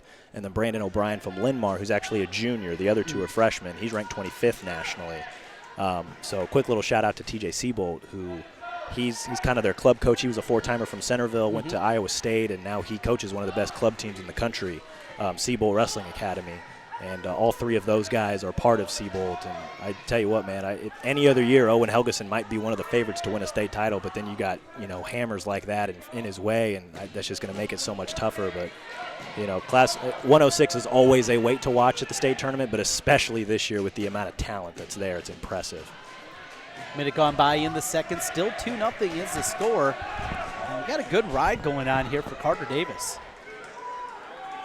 It looks like Carter Davis might have a cradle locked up. And he does. Helgesen on his back and in trouble. That's tight. That is tight. That's a heck of a bridge, though. Yes, it is. He is tilted all the way back. Now, what do you do in this position for Davis when somebody split it out If you're like Davis, that? you want to get him flat, and you want to do what he's doing right there. He looks pretty pinned to me. Yep. Got the pin. There's the upset that the Ankeny Hawks needed. Carter Davis, the sophomore, pulls off the shocker, and Owen Helgesen, for the first time in his varsity career, takes a loss. That was very impressive. It was a very good ride from Carter Davis there. He worked and worked until he was able to get that crossface, was able to put Helgesen's head right by his knee. You don't want to do that, especially when you're kind of lankier 106-pounders like these guys are. Locked up the cradle, and we talked about it before. Patience, having the patience to withstand the bridge, to readjust, to get the shoulder blades flat. Huge 6 points for Ankeny there as they're coming up to the meat of their lineup. And it'll start here at 113 pounds with second-ranked Trevor Anderson. He gets Noah Madison from Johnston. Team score now 31-14. Back within 17 for the Ankeny Hawks. 17 with, what's this, 4 matches left? Mm-hmm. It's gonna take a lot of bonus points down the stretch here, but with the firepower that Ankeny's got coming, don't count it out just yet. So I know there's one more big matchup at 126 that Ankeny's gonna need some. They're gonna need to pull that one out, but if you're Trevor Anderson here, you're thinking bonus points specifically, you're thinking pin. Anderson 17-1 on the season. Noah Madison 9-6 on the year. 30 seconds gone here. Anderson quickly around. Now looking to finish. Oh. Does, and he's got to his back. Madison no count yet. He's got 2, and that's tight. Coming back the other way, able to stand up for Oh, a moment. Trademark whip over, man. That was pretty. Great awareness there from Trevor Anderson. And a lot of time and a lot of room on the mat. Madison at least able to battle through it, but another batch of points. Now looking for the tilt. Madison trying to reach his way through, not able to. And the 5 count. Tell you what, man, Trevor Anderson, he was part of kind of the youth movement that swept through the state of Iowa last year. There were 12 freshmen that reached the state finals and 6 of them that won titles. Trevor Anderson was one of them, and you can see why here. He was a freestyle All-American this past summer, absolutely one of the more talented wrestlers in the state. Oh, look at that move. Wow. He hit that move twice in the state semifinals to get to the finals. And there's the pin with 23 seconds left. You can see why he goes to it. That was pretty. Quick timeout here, 31-20 Ankeny on the comeback trail, back in 30 seconds on CISN. The Chevy Sell-Down event is going on now at Schottenkirk Chevy Waukee. New 2020 Silverado Crew Trail Boss, $279 per month. New 2020 Crew RST, $11,000 off or $4,000 off plus 0% for 72 months. Eligible GM card members get an additional $1,000 off select models. Up to $6,000 off or $2,000 off plus 0% for 72 on new 2020 Equinox LTs. New Silverado LT Double Cab, $219 per month. The Chevy Sell-Down. Schottenkirk Chevy Waukee. WaukeeChevy.com. We go to 120 pounds after back-to-back pins for Ankeny. They're back in at 31-20 on the team scoreboard. At 120 pounds, it's Cale Cox for Ankeny, 6th ranked at 120 pounds. And 8-1 Ryan King, the sophomore for Johnston. Good change off there for 2 for Cale Cox. Can we also, just for a minute, his name's Cale. Do you think he had an option to wrestle or not? Right.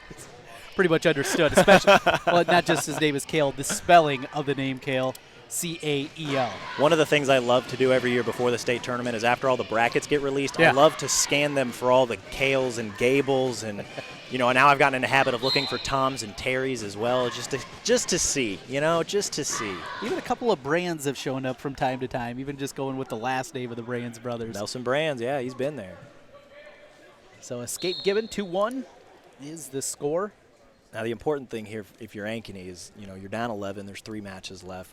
Clearly, you need more bonus points moving forward, but specifically, you're going to need those pins because of the 3 matches. That was a nice little drop-down single for Cox. He's able to wrap up both angles. If he can get the knees down, he's going to give them 2 anyway. At 126, you've got a ranked matchup there with potentially Thomas Edwards and Jace Anderson. And you got to think that Thomas Edwards is probably going to be the favorite there if you're just basing it solely off the rankings, 5 versus 9. So you might need to pull an upset there if you're not able to get a couple of pins. And even if you are able to get a couple of pins, that still might not be enough. So it's something to keep in mind if you're Ankeny. You're going to need every last bullet here. Cox 13-7 record this season, still ranked number 6, and then again another weight with a lot of depth at 120 pounds. Yeah, and I tell you what, man, this weight, 120 pounds in Class 3A, belongs to Fort Dodge's Drake Ayala. He's the number 1 ranked 120 pounder in the country. So I actually got to spend some time with him up in Fort Dodge earlier this week, and we got a bigger story coming on him probably early next week. But yeah, man, I tell you, some of these lighter weights in the state of Iowa, that's where you find some of the better kids, not just in the state, but in the country as well. It's been kind of impressive to see the consistent lightweight star power in Iowa over the last few years. Thurman Christensen ranked 3rd from Rocchi. And another Stotts coming through the Valley program. Logan Stotts, a freshman, ranked number 7. Ankeny Centennial also with a ranked wrestler with Jackson Bresson, at 120 pounds. A lot of local talent here. I've seen pretty much every weight. Yeah, I mean, you mentioned it that the CIML is in some ways a state tournament miniature. I mean, for some of these weights, it might be. Yeah. Just depending on how many kids in the CIML, are at that weight, or ranked at that weights. And so, there are some years where, I think it was a couple years ago, we got to see Mason City's Colin Shriever and Fort Dodge's Drake Ayala wrestle in the finals at CIML, and then in the finals again at state a month later. So, a lot of times the matches you see at CIMLs, you will see in the later rounds of the state tournament. I know we saw that at 138 last year with guys like Drayvon Ross and Colby Shriever and, some other big names like that. Did he get 2 swipes out of that? He's not holding any. I don't see anything. Nope, not on the backside there. With the hand still 4-1, minute 15 to go in the second. Wrestling at 120 pounds. Cox for Ankeny, King from Johnston. Now you wonder, urgency-wise, if you're Cale Cox, you found success scoring takedowns in the first period. You got to think that Ryan King, might be starting to get a little worn down based on the ride and based on the success you found in the first period. You might think about going takedowns here to score those bonus points to maybe, because you gotta give yourself that chance, right? King pretty accomplished already this year. He's got an 8-1 record at the varsity level, so he's tough wrestled at a customer, high absolutely. level. Only a sophomore too. That's the thing about this Johnston team. They're very talented and not a lot of seniors. The Edwards twins, of course, and then Jack and Tanner Hutchinson, but everybody else will be back next year. That's a scary thought. You get 10 or 14 back, you're going to be in good shape, and certainly a team as deep as this Johnston team is. 30 seconds to go in the second. 4-1 still to score. Ryan King trying to work a tilt. Cox able to get back up to his base on his knees. You might have him flipped. You're right. I'm the one that's colorblind now. It happens. Cox works on top. That's a nice tight waist, but let's see if he can get anything out of it as the second period closes. We go to the third, 4-1 still the score. Ankeny's Cale Cox with the lead over Ryan King. And the choice, it'll go neutral. Both wrestlers on their feet to begin the third.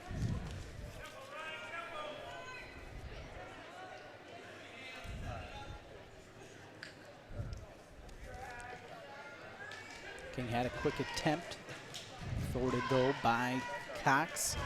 Now Cox working with that right arm from King. Push out of bounds near the edge of the mat and run out of room. That's good technique there, dropping down to the ankles. Just ran out of room a little bit. So got to think Ankeny coaching staff saying, hey, do that in the middle.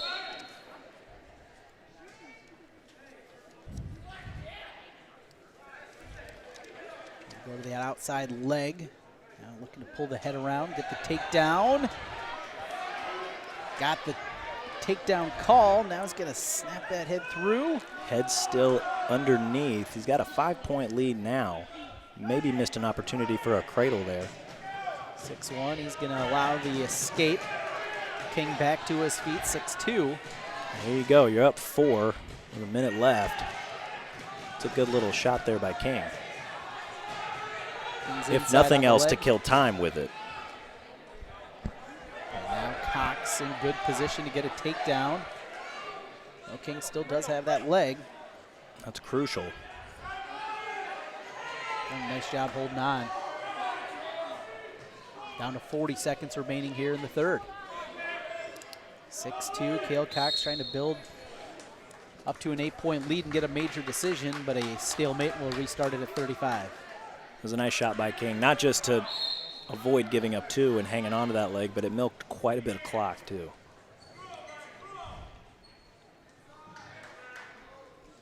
That was a good little snap from Cox.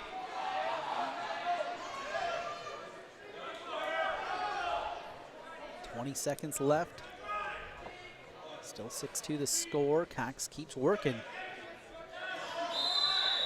King's been fighting him hard though. He has been. Both these guys are wiry, and sometimes if you get stuck in tough positions, it's kind of hard to break that a little bit. A lot of limb decline. On deck scheduled for a ranked matchup with Thomas Edwards of Johnston and 9th-ranked Jace Anderson from Ankeny. Final seconds left. No takedown. 6-2 is your final score. The victory for Cale Cox. So that moves the team score to 31-23. 2 to go. And Ankeny going to have to get both of them and get bonus points. Kind of down to your last gasp here. A couple of wrestlers listed here on the possibilities on both sides. Johnston, Colt, Ankeny. And we will not get the ranked matchup here. Well, dang. Nike, stage is yours, fellas. Nike Coulthard from Ankeny against Aiden Hawn, a sophomore. So cross off Edwards from Johnston, cross off Anderson from Ankeny. Now, what do you think that is? Is it, I mean, it very well could be both guys are a little banged up, something like that. Well, but if they're not, is it? It could be a little bit of each other gamesmanship here. Yeah. We know we're going to see each other at CIMLs. We're going to maybe see each other, come tournament time. It could be a little bit of that. I'm not privy to what's going on maybe specifically with those guys. But, that could be something. We could all.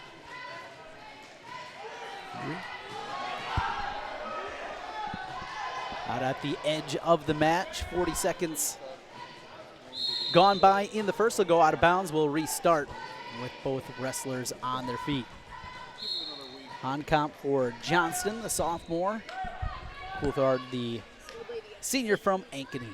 So shout out to the wonderful Ankeny parents in front of us. Sounds like Jace Anderson might be dealing with a little foot thing. Oh, okay. So makes sense certainly there. Says another week. We must be talking pretty loud. At 126 pounds. 31-23 the team score. Johnston leading Ankeny. Well, now that's, now that you got a cool opportunity here for Coulthard and Hong Kong. Especially with the duel not quite yet put away. And very well could come down to 132 pounds. Scheduled to wrestle for Ankeny, Riley Faith, a senior, and Charles Pruitt from Johnston, a junior. I'll tell you what, Ankeny's got a couple of guys warming up back there, and Johnston might have a couple as well, so you wonder who's going to get the call. We'll see what happens.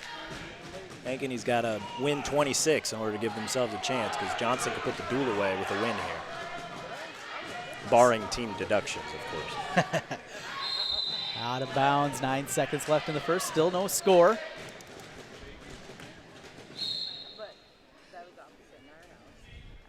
I'll tie up inside of 5. And we will go into the second period with no score. Eden Hahnkamp and Nike Coulthard. Pretty dope name, Nike. Yeah. Going old school Greek there. You think it's the Greek or you think it was the tennis shoe that the namesake comes from? I would have questions either way. But more power to you, because I tell you what, he was probably the coolest kid on the playground growing up. No doubt. See these shoes? They're named after me. Would hate to see that realization come 3rd, 4th, 5th, 6th grade. On comp for Johnston on the down position. Coulthard from Ankeny up top. Goes back to the ankle. Ooh, good quick movement over there, out of bounds. The other thing, Johnston, the cheering section despondent about that call. Couldn't believe it. Got them to their feet. some good action even though it's 0-0. Handful of shots in the first and pretty good ride here from Coulthard to start. And I'll tell you what, man, I mean, we didn't get to see the ranked matchup, but we're getting to see two guys that probably wrestle those guys pretty frequently. So, it's not like we're, watching two bad wrestlers. We're watching guys that are in that room every day dealing with those ranked wrestlers on a day-to-day basis. Get the escape and the first point of the match. It's 1-0 for Hawn. Comes back to the ankle. Ooh, lost control of it. Ooh, quickly back the other way. Coulthard came right back at him, though. And didn't give Hawn much of a chance to kind of regroup himself. Trying to power through his Hawn. That's two there. Gets the deuce. Takedown, and it's a 3-0 lead for Aiden Hawn. And that's going to do a lot confidence-wise. Just to not only get the escape, but then to come back and get a takedown, turning 0-0 into 3-0. That's good stuff. 22 seconds left in the second. Hawn going to work to ride this one out. This would be a pretty huge ride out going in. It seems obvious, but 3-0 feels so much different than 3-1. He got the leg in there. Looks like he's trying to lock up a cradle, but Coulthard's doing a good job of moving his hips still. There's the horn. And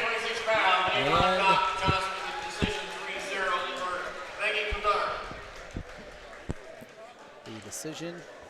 The scoreboard said third period. Yeah. We know better than that. Now we go to the third. I think it may have confused a handful of people. Including our PA man. Hey! Quickly out. There's the escape. And that's exactly what Nike Coulthard needed. Absolutely. Let's see how he responds here, because the takedown ties it. Doesn't quite win it, but it would build some confidence. But that was a nice little slide by there by Hawn to get in on a shot. Getting in that upper position, trying to pull it around.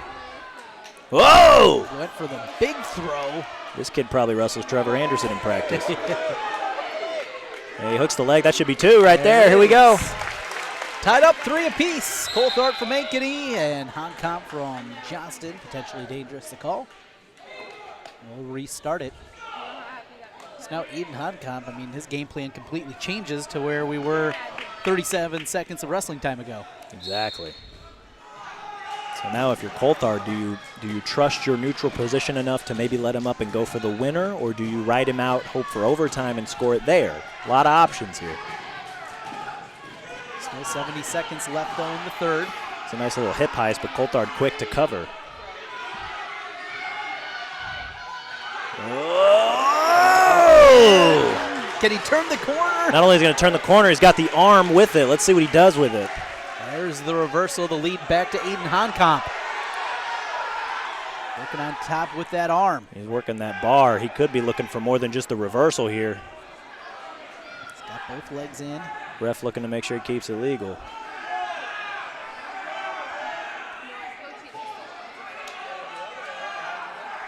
In position to get that turn. Gave up the right arm that he had tight earlier. He did, but he's got those legs in, which, that's going to help him obviously control. But it's also going to milk a little bit of time, because then Coulthard's got to work really hard to clear his legs like that, and now you're looking at 20 seconds left. Oh! Again, potentially dangerous.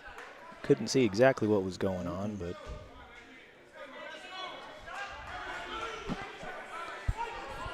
just when we think that one wrestler had one game plan in mind, the other one changed it, and then it changed back.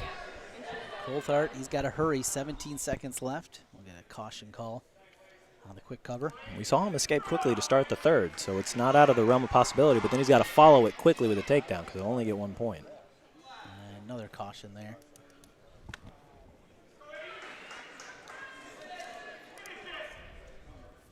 And there's a call for cover and the whistle. Coulthard has got to hurry. Hawn, though, They got an arm right away. It's a good ride, and you can see him trying to work those legs in again just to claim control. And not only is that a 5-3 decision for Aiden Honkamp, but that will mathematically clinch the duel for Johnston.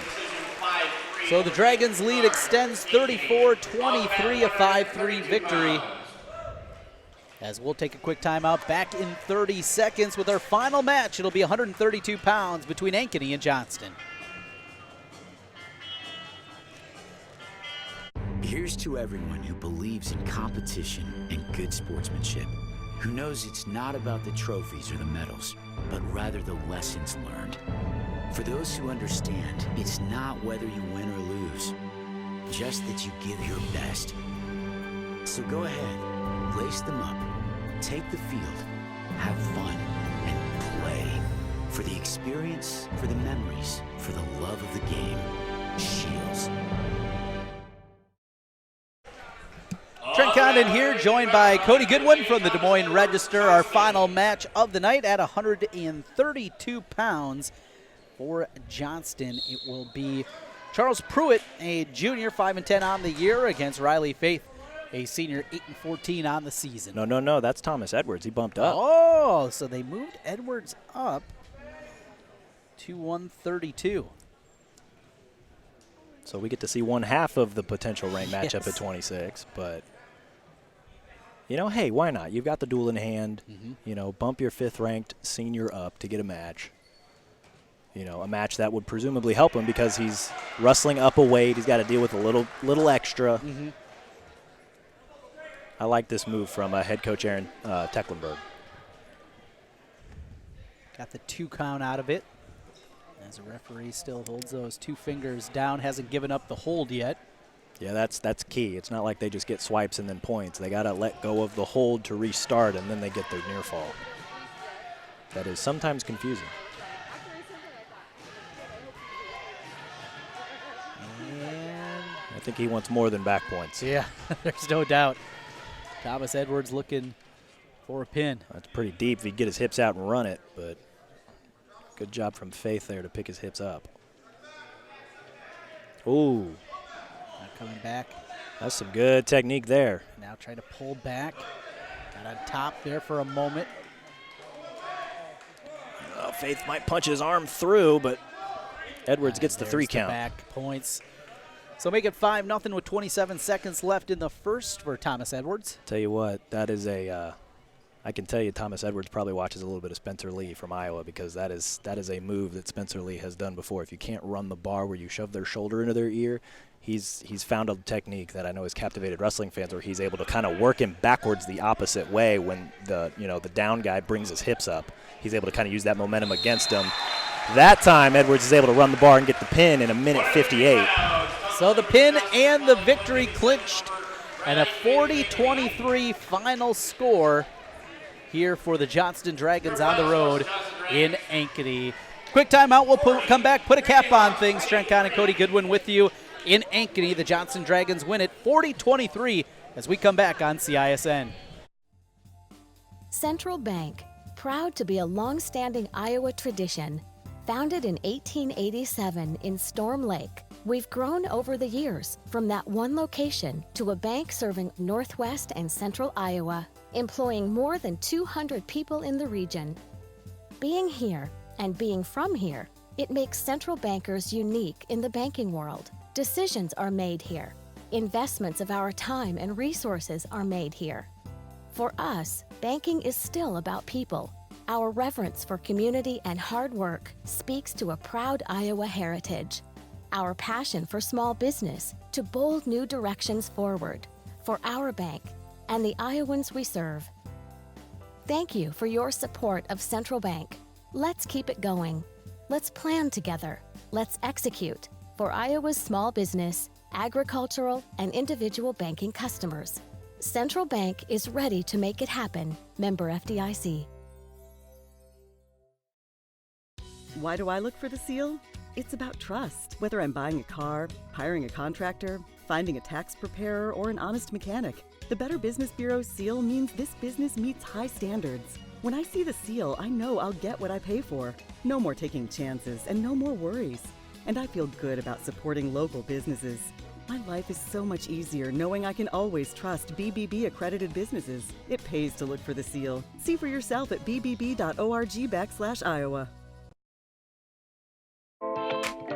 Hi, this is Chris from Fireplace Superstore. It's cold outside, and that means it's fireplace season. And you need one of the brand new Heat and Glow gas fireplace inserts. They're the perfect retrofit for that old wood-burning fireplace that you're not using.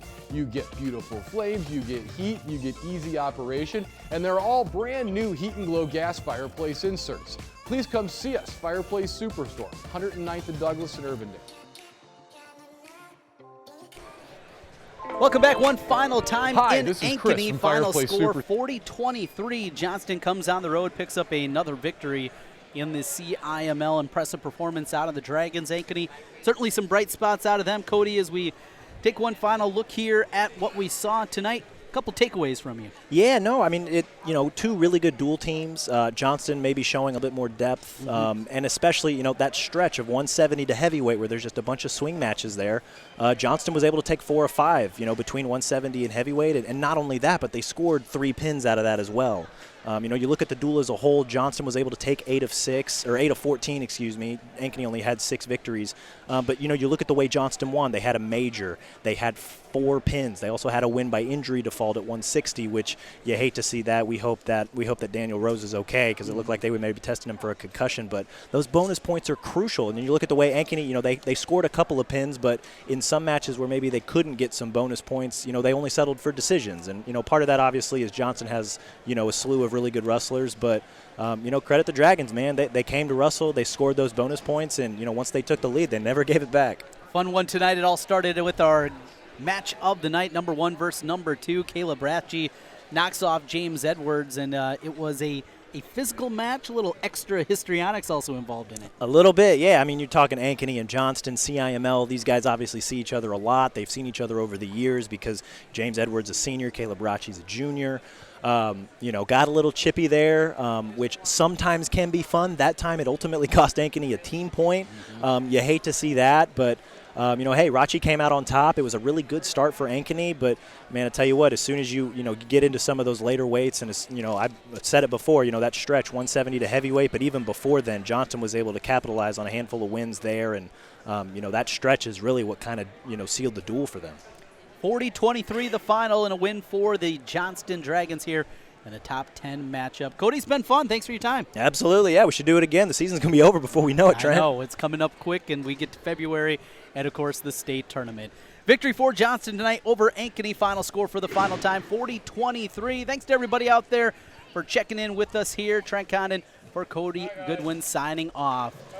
High school wrestling on CISN. Thank you, everybody. Good night.